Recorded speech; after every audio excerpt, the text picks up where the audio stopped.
Hello everyone, welcome back to this comedy podcast, a crazy little thing called Lovdev. We have got another strange mixture for you this week. I'm going to tell you about a bike ride where I take a route and I wasn't even planning to take it, and it ended up putting me in the right place at the right time. We've got another puns without pictures. It's another round where I'm heading on to Reddit. We've got a creepy paranormal experience involving breathing, followed by a very British dispute involving a neighbour. And finally, on today's weird news, let's just say a Pacific sex toy shut down a whole neighbourhood. Let's get down to it. It's episode 235. It must have been love.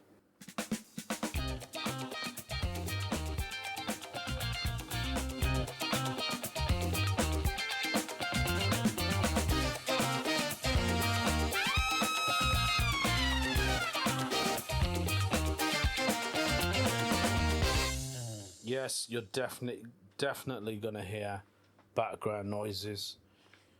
They're on the roof again. And I don't know what to say. I wanted to say be careful of the roof because I had to pay £1,000 to get it repaired a few summers back. But, man, there's just so much noise, man. I just can't even do my thing, you know what I mean? But the show must go on. If I don't record this now, then it's never going to get to be recorded, guys, because I am going away next week. I don't know whether I'm going to record an episode before I go or just do one when I get back, but I'll see how I feel. If it's going to happen, I'm going to have to record it this week. As I said, you can hear noises on my roof, so I'm just going to continue as it is.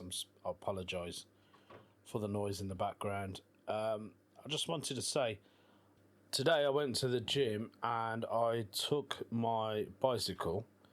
The reason I took my bike, well, I like taking my bike anyway because I've basically done my cardio. But a lot of you probably know we've got the European Athletics going on in the UK at the moment, which happens to be in Birmingham. I didn't even know it was happening. Not going to lie. There's traffic everywhere because it's close to my house. So where the games are being held is at the Alexandra Stadium, literally round the corner from me. So there's quite a lot of traffic round there. Certain roads are blocked. I thought, well, let me go down and ride my bike. I don't have to be in a queue. I can cycle past all the other drivers. So I did that. I went down on my bike. Got to where my gym is, and it's quite a big car park. And I thought, let me take this turning. I don't usually take a certain turning, but I did. And I tell you what, everything happens for a reason, doesn't it?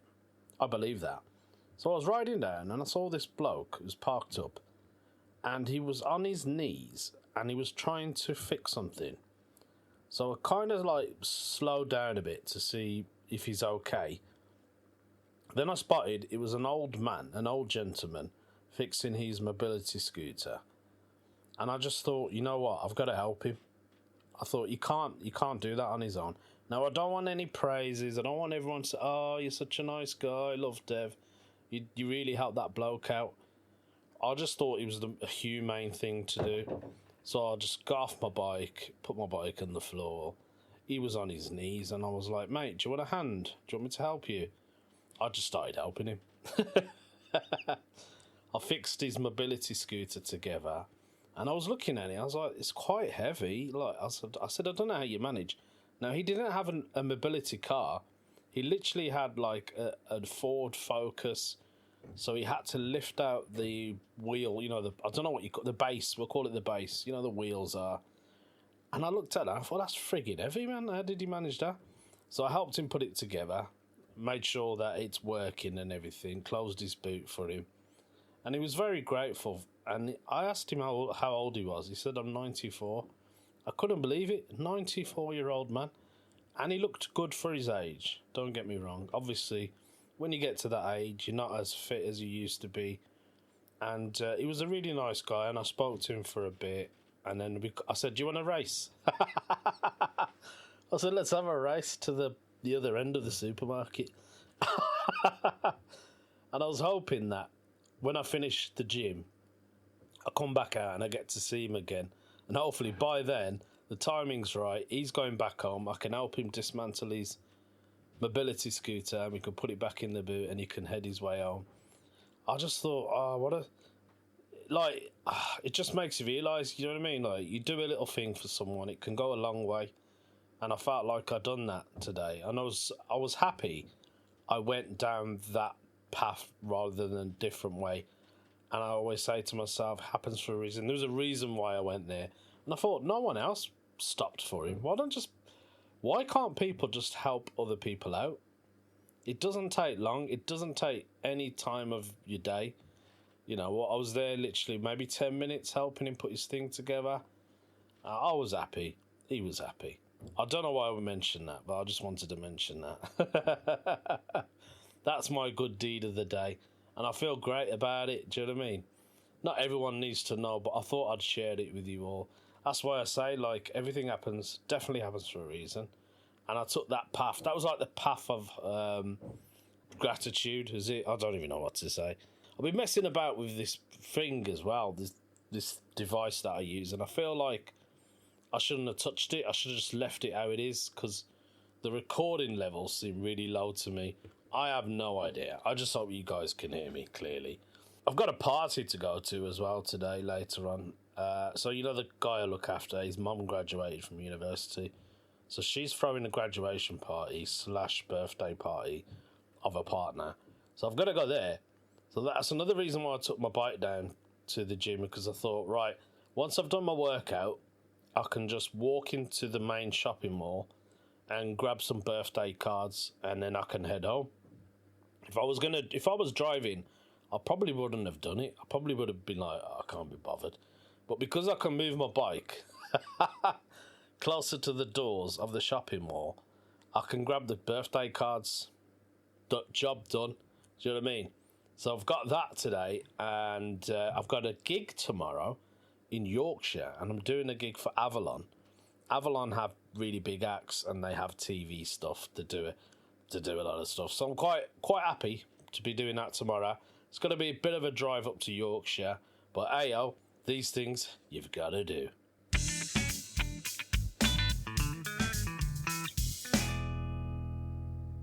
Now, I don't know what to do in this section, so I was thinking, shall we start some puns without pictures?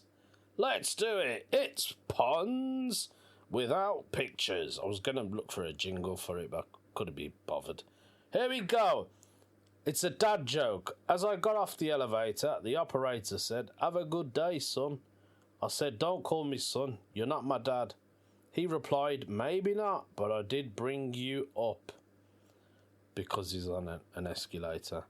Another dad joke. I was wondering, why does a frisbee appear larger the closer it gets? Then it hit me. That's a Stuart Francis joke. That's a stolen joke. Oh, there we go. Oh, here's one for all you solar eclipses. Oh, yeah, I'm going off topic now, aren't I? We had a solar eclipse, didn't we, in the UK? I ordered some solar eclipse glasses from Amazon. I'm not on Amazon Prime, I don't have a subscription, basically, to them lot. So I had to pay the extra postage for it. And I thought, you know what? It's one of those things that you don't get to see all the time. And I want to do it with my kids. So I bought the glasses. And they came on the day, Wednesday, when it was a solar eclipse in the UK. It was about 6:15 it started. But the eclipse didn't happen till about 7:10, 8 minutes past 7, something like that, in the evening. So anyway, I got the glasses, and me, my missus, and my son went up to the field. I was hoping my daughter would come back by then, but she was doing a drama class. So she's been doing that for 2 weeks, and this drama audition thing, I don't know what it is. I had to pay a bit of money towards it. I think they just learn about theatre and production, and they did this thing at the end. I'll tell you about that in a minute. So I got the glasses. I was sitting there. I had 6 glasses, so I only used 4 of them. I called my sister as well. She came up. So it was 4 of us sitting on the field, just watching the solar eclipse, and it was lovely. I'm glad I had the glasses. Now, I know there was other ways you could do it. You could get a box, or you can get a bucket of water, or you can... what else can you do? You can do a selfie on it. I don't know how that works. I tried that. It's terrible. I don't want to mess about with my phone and the camera settings, and I just can't be arsed, too long-winded. So anyway, got to see the clips. That was great. I don't even know why I told you. Oh yeah, that was it. There's a joke on it. So here we go. There's a joke here. We'll carry on with this pun thing. I don't even know what I'm doing half the time. A science teacher pays attention. This will be on the test. So it's a picture of a lunar eclipse. Then there's a solar eclipse. Then there's an apocalypse. And there's a picture of an alpaca and it says apocalypse. I don't even know whether that was worth it or not. Let's do one more. I may or may not have fallen in love last night. How did the hinge date go? This is a text message. You ever met a girl with dad humour? No. The waiter walked by with my tab and I was like, your bill, sir. And she goes, actually, his name is Austin. I don't know why, but I think that's funny. Oh, God. There we have it. So, what was I going to tell you now?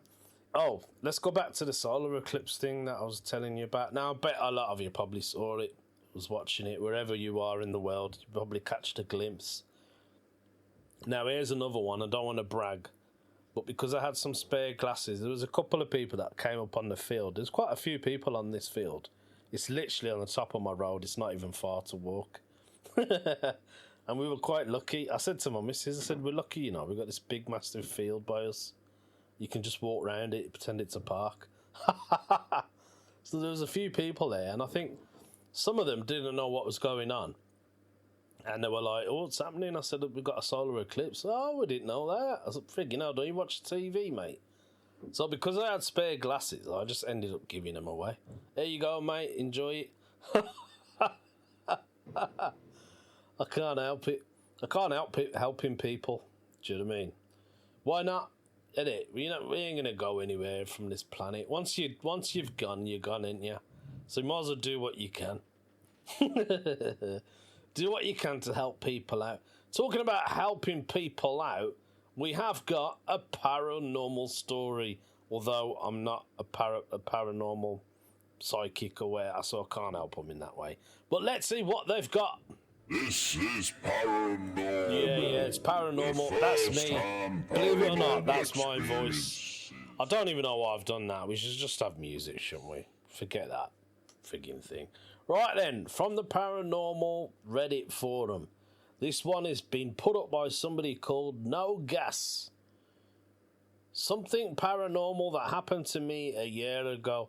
Something paranormal happened to this person a year ago. What happened to No Gas? Let's get down to it. Hey, he starts off with, hey, back.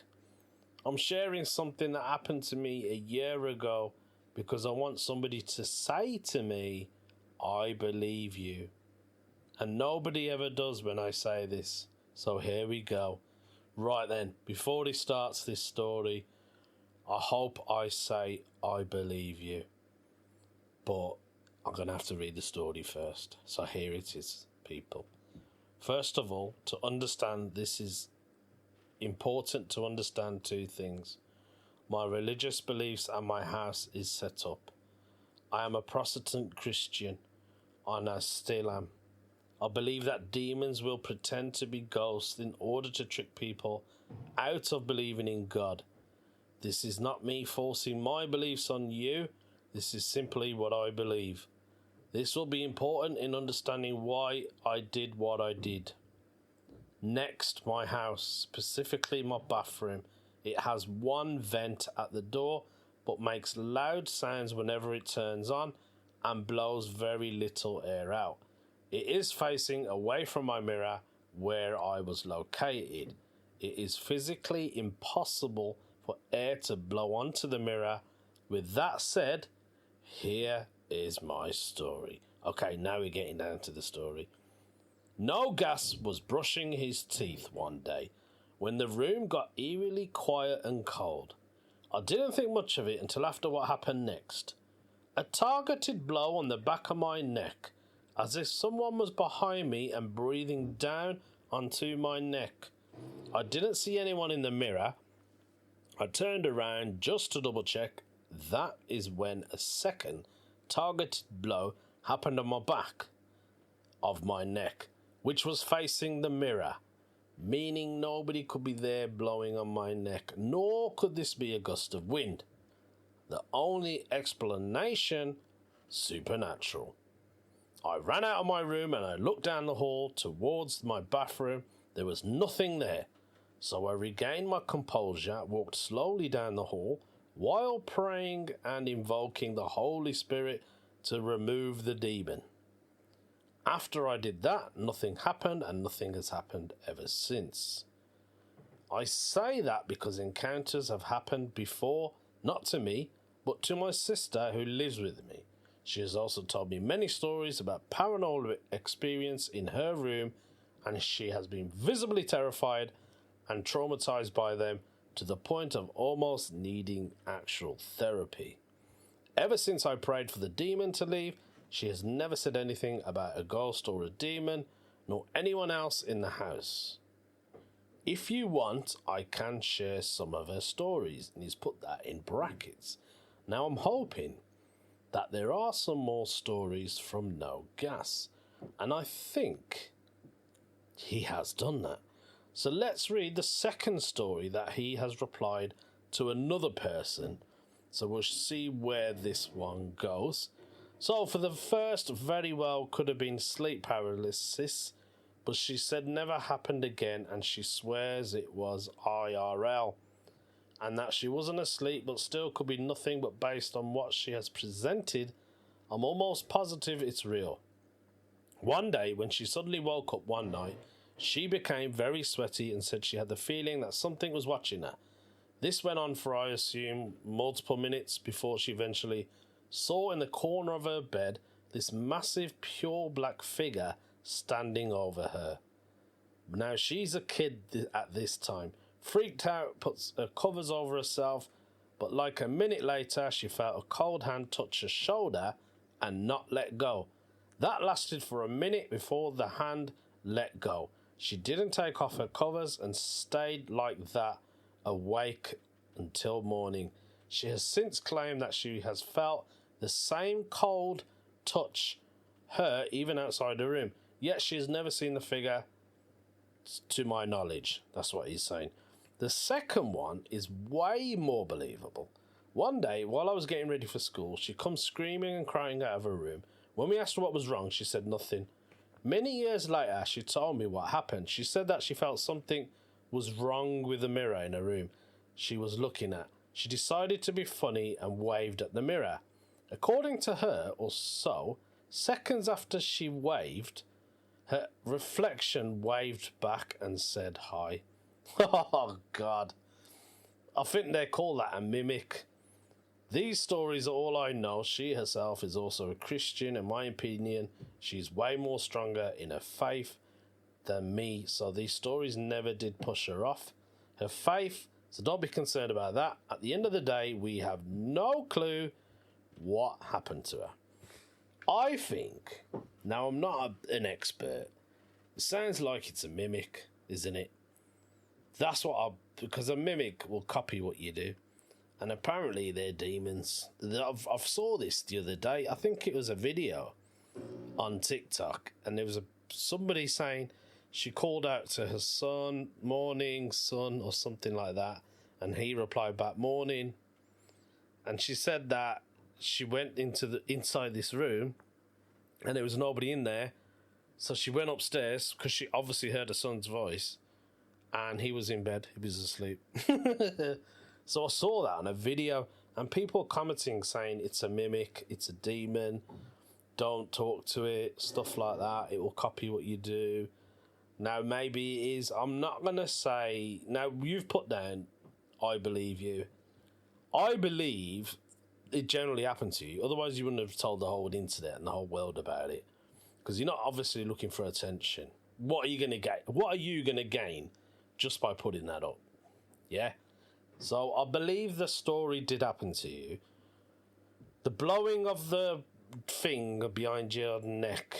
Now, I don't know. I wasn't there. Was there a window there? I can't see what the room is like. You obviously did feel something. And for your sister to feel more stuff, I've got a feeling your sister is younger than you. The younger you are, the more the spirits are attracted to you, or something like that.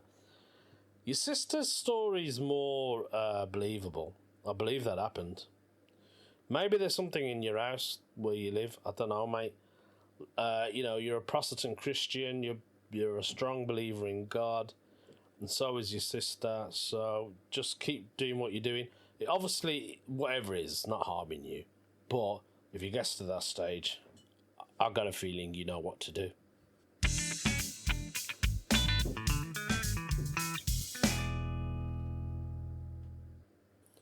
I've had a load of bins delivered to my house the other day.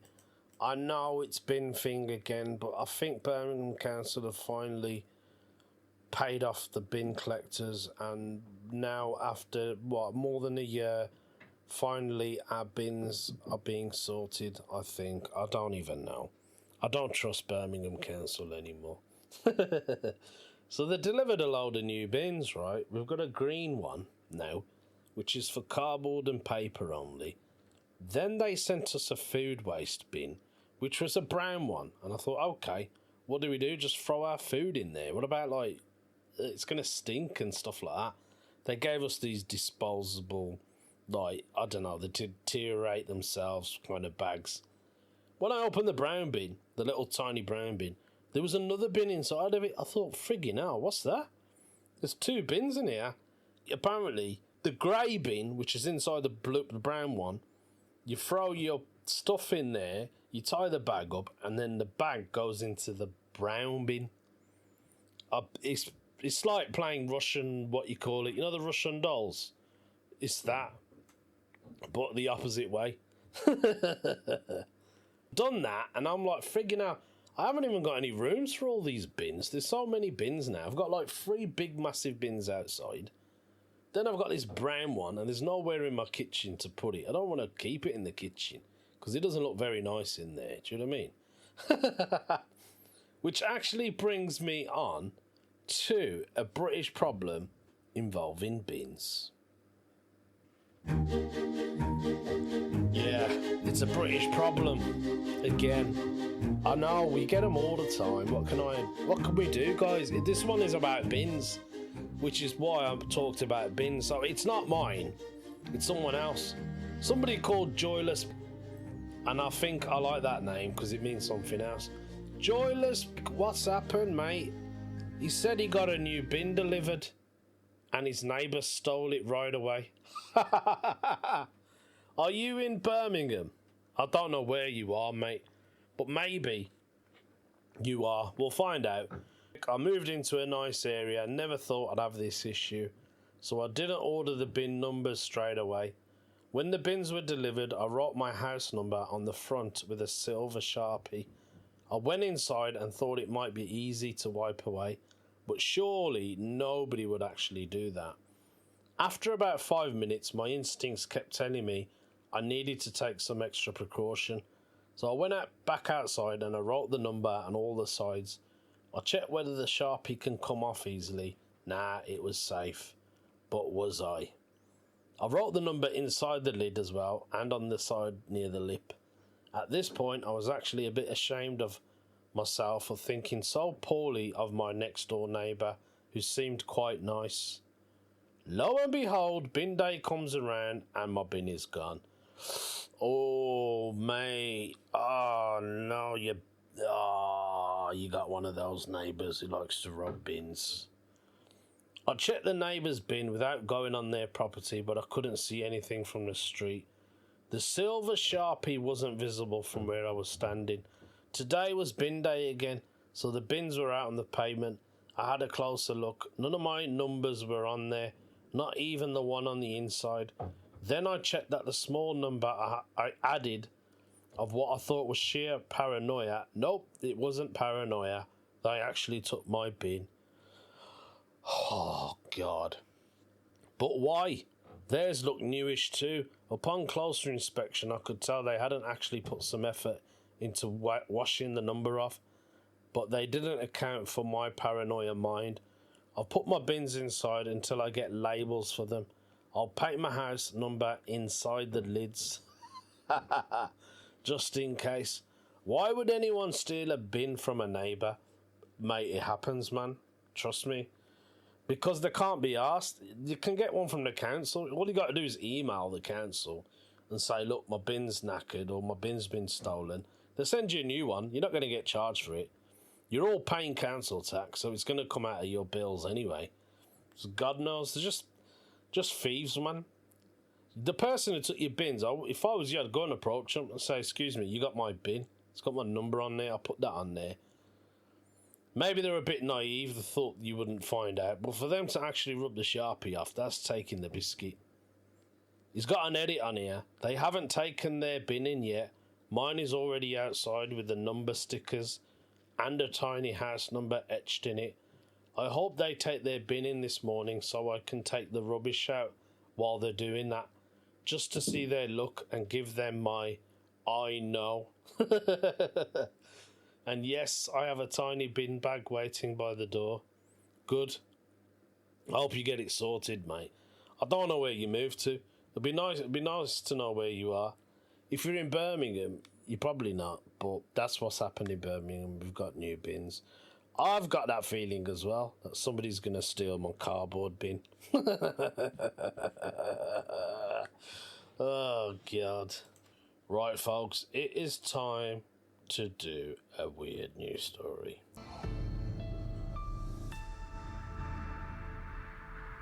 It must have been love, but it's over now.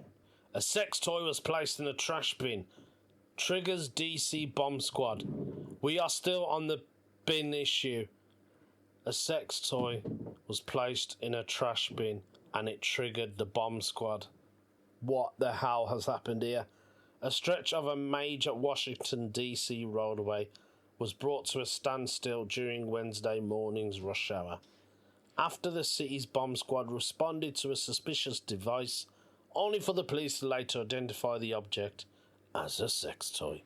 The situation unfolded around 7 a.m. as many commuters were on their way to work. Authorities said that a witness had reported seeing someone place a suspicious package inside a trash can near the Tentley fire station. According to the incident report obtained by Fox News, a person walked up to an employee outside the rear of DC Fire and left a blue and black electronic device with wires. What kind of device is this? The Metropolitan Police Bomb Squad and the K9 unit were called out immediately to investigate the scene, and the busy Wisconsin Avenue was shut down. For nearly 2 hours, several lanes of nearby streets were also blocked, halting traffic in both directions. After examining the device, authorities determined there was no danger. The police report later identified the object as an electronic sex portable pump. Eagle-eyed users on the social media appear to recognise the device, identifying it as a toy known as the Zolo Blowbot. Or an item similar to it, according to the Zolo company. The toy features adjustable suction levels and a drying function for hygienic purposes. It currently sells for around $300 US. Friggin' hell, that's expensive. Can you send me the website? Authorities have since cleared the scene of Wisconsin Avenue and have reopened with no traffic. There have been no injuries. Obviously, who's going to get... Imagine getting Zolo Blowbot. Getting Zolo Blowbotted. Surprisingly, this is not the first time a sex toy has stopped traffic. In September 2022, various adult items and lubricant were scattered everywhere in Oklahoma. A semi-truck flipped over and spilled its contents onto the road. That's hilarious. In helicopter footage of the scene, Jim Gardner, who's a K9 reporter, said this is a semi that overturned and lost its load here.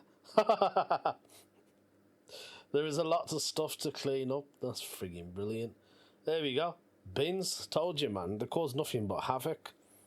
And that is the end of the podcast. Can you believe it? I can't believe I made it all the way through. Thank God. That's it then. So as I said, there might be an episode before I go on holiday, or maybe I'll release it when I come back. I don't know, guys. You're just going to have to wait and see. In the meantime, thank you for listening. Take care and have a great week.